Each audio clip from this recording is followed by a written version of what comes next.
राधे राधे। मेरा नाम है निकिता शर्मा और आप सभी का स्वागत है श्रीमद् भागवत गीता की इस श्रृंखला में।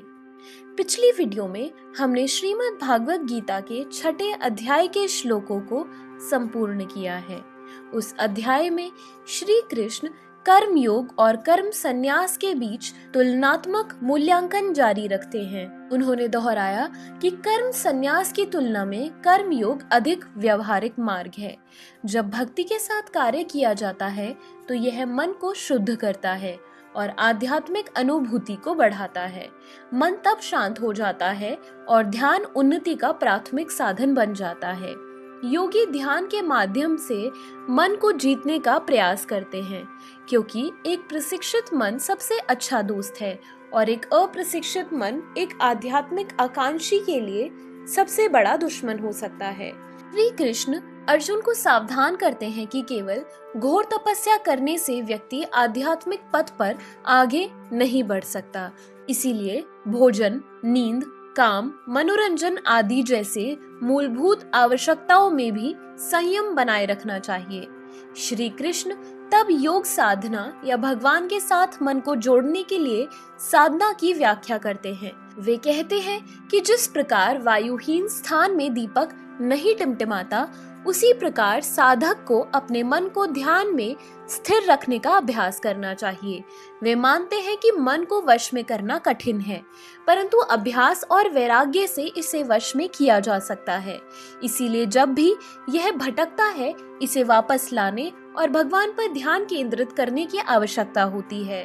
तब मन शुद्ध हो जाता है और पारलौकिक या समाधि में स्थापित हो जाता है, जो एक आनंदमय अवस्था है जहाँ व्यक्ति अनंत दिव्य आनंद का अनुभव करता है। चलिए, तो आज हम शुरू करते हैं श्रीमद् भागवत गीता के 7वें अध्याय के श्लोकों का अध्ययन। श्रीमद् भागवत गीता के 7वें अध्याय का नाम है भगवत ज्ञान, जिसे कई पुस्तकों में ज्ञान विज्ञान योग के नाम से भी जाना जाता है। श्रीमद् भागवत गीता के 7वें अध्याय के पहले श्लोक में श्री भगवान कहते हैं, मया सक्तमनः पार्थ योगम युञ्जन मदाश्रयः असंशयम समग्रम माम यथा ज्ञानसि तच्छृणु। अर्थात श्री भगवान ने कहा, हे प्रथापुत्र, अब सुनो कि तुम किस तरह मेरी भावना से पूर्ण होकर और मन को मुझ में आसक्त करके योगाभ्यास करते हुए मुझे पूर्णतया संशय रहित जान सकते हो। भगवत गीता के इस 7वें अध्याय में कृष्ण भावनामृत की प्रकृति का विशद वर्णन हुआ है। कृष्ण समस्त ऐश्वर्यों से पूर्ण हैं और वे इन्हें किस प्रकार प्रकट करते हैं, इसका वर्णन इसमें हुआ है। इसके अतिरिक्त इस अध्याय में इसका भी वर्णन है कि 4 प्रकार के भाग्यशाली व्यक्ति कृष्ण के प्रति आसक्त होते हैं और 4 प्रकार के भाग्यहीन व्यक्ति कृष्ण की शरण में कभी नहीं आते। प्रथम 6 अध्यायों में जीवात्मा को अभौतिक आत्मा के रूप में वर्णित किया गया है, जो विभिन्न प्रकार के योगों द्वारा आत्म साक्षात्कार को प्राप्त हो सकता है। 6ठे अध्याय के अंत में यह स्पष्ट कहा गया है कि मन को कृष्ण पर एकाग्र करना, या दूसरे शब्दों में कृष्ण भावनामृत ही सर्वोच्च योग है। मन को कृष्ण पर एकाग्र करने से ही मनुष्य परम सत्य को पूर्णतया जान सकता है, अन्यथा नहीं। निर्विशेष ब्रह्म ज्योति या अंतर्यामी परमात्मा की अनुभूति परम सत्य का पूर्ण ज्ञान नहीं है, क्योंकि यह आंशिक होती है। कृष्ण ही पूर्ण तथा वैज्ञानिक ज्ञान है और कृष्ण भावनामृत में ही मनुष्य को सारी अनुभूति होती है।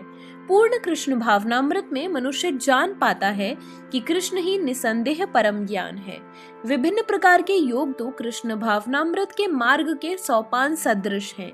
जो व्यक्ति कृष्ण भावनामृत ग्रहण करता है, वह स्वतः ब्रह्म ज्योति तथा परमात्मा के विषय में पूरी तरह जान लेता है। कृष्ण भावनामृत योग का अध्ययन करके मनुष्य सभी वस्तुओं को यथा परम सत्य, जीवात्माएं, प्रकृति तथा साज सामग्री समेत अनेक प्राकट्य को पूरी तरह जान सकता है।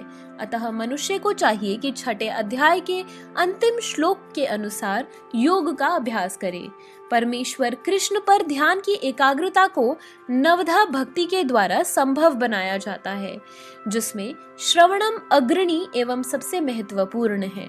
अतः भगवान अर्जुन से कहते हैं तच्छृणु, अर्थात मुझसे सुनो। कृष्ण से बढ़कर कोई प्रमाण नहीं, अतः उनसे सुनने का जिसे सौभाग्य प्राप्त होता है वह पूर्णतया कृष्ण भावना भावित हो जाता है।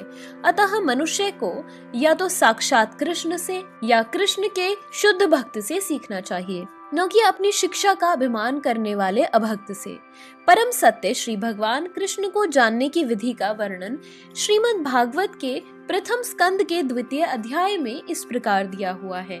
वैदिक साहित्य से श्री कृष्ण के विषय में सुनना या भगवत गीता से साक्षात उन्हीं से सुनना अपने आप में पुण्य कर्म है, और जो प्रत्येक हृदय में वास करने वाले भगवान कृष्ण के विषय में सुनता है उसके लिए वे शुभेच्छु मित्र की भांति कार्य करते हैं। जो भक्त निरंतर उनका श्रवण करता है उसे वे शुद्ध कर देते हैं।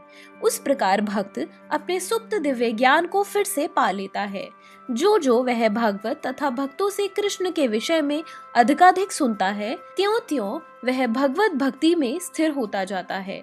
भक्ति के विकसित होने पर वह रजो तथा तमो गुणों से मुक्त हो जाता है और इस प्रकार भौतिक काम तथा लोभ कम हो जाते हैं। जब ये कल्मश दूर हो जाते हैं तो भक्त सतोगुण में स्थिर हो जाता है, भक्ति के द्वारा स्फूर्ति प्राप्त करता है और भगवत तत्व को पूरी तरह जान लेता है। भक्ति योग भौतिक मोह की कठिन ग्रंथि को भेदता है और भक्त को असंशयम समग्रम अर्थात परम सत्य श्री भगवान को समझने की अवस्था को प्राप्त करता है। अतः श्री कृष्ण से या कृष्ण भावना भावित व्यक्ति के मुखों से सुनकर ही कृष्ण तत्व को जाना जा सकता है। तो इसी के साथ श्रीमद् भागवत गीता के श्लोकों की वीडियो आज समाप्त होती है। अगर आप सभी लोग श्रीमद् भागवत गीता की इस श्रृंखला में हमारे साथ हैं तो हमें अपने विचार कमेंट सेक्शन में जरूर बताएं और इस सुंदर ज्ञान को अपने परिवारजनों और मित्रगणों के साथ जरूर शेयर करें ताकि उनका जीवन भी इस अद्भुत ज्ञान के आगमन से सरल हो सके। तो चलिए मिलते हैं अब अगले श्लोकों के साथ एक नई वीडियो में।